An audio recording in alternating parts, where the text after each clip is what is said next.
Gothic, a familiar word in the design world that can be applied to a range of ideas, from architecture to literature to popular culture, which goes back further than any other design style. Originally, the Goths were an Eastern European barbarian horseback riding group that caused trouble for the Roman Empire around 200 BC. The style we know as Gothic adheres itself to the style of architecture popular in the Middle Ages across Europe. What we know as the archetypal church is pure Gothic architecture.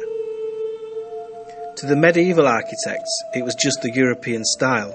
It was the academics and politicians of the time that nicknamed the style Gothic as an insult based on the barbaric past of the word. The architects embraced the term and took ownership of it. Misconceptions of the Gothic style come from how we see Gothic buildings now, with their overpowering scale and dark, cold materials.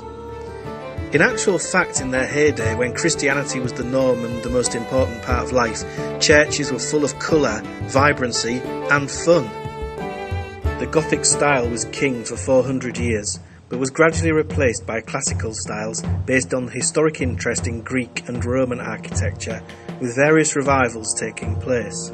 As travel and the notion of the grand tour became an ideal of the Victorian gentry, an interest in the romance of ruins became the fashion.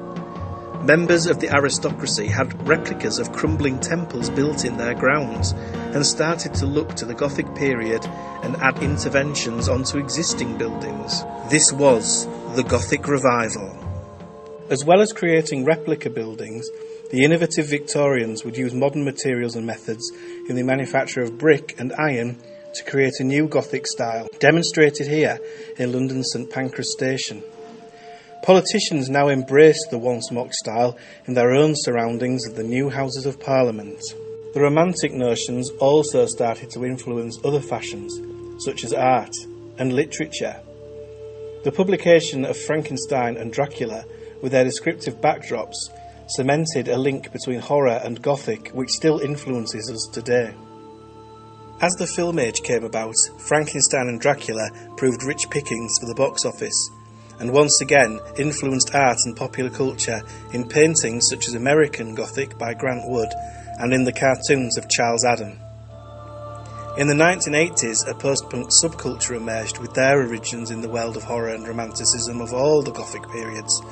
This group became known as the Goths.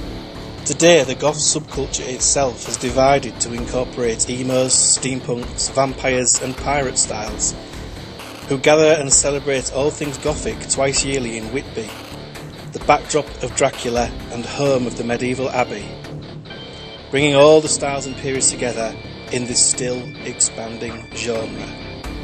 Gothic is very much here to stay.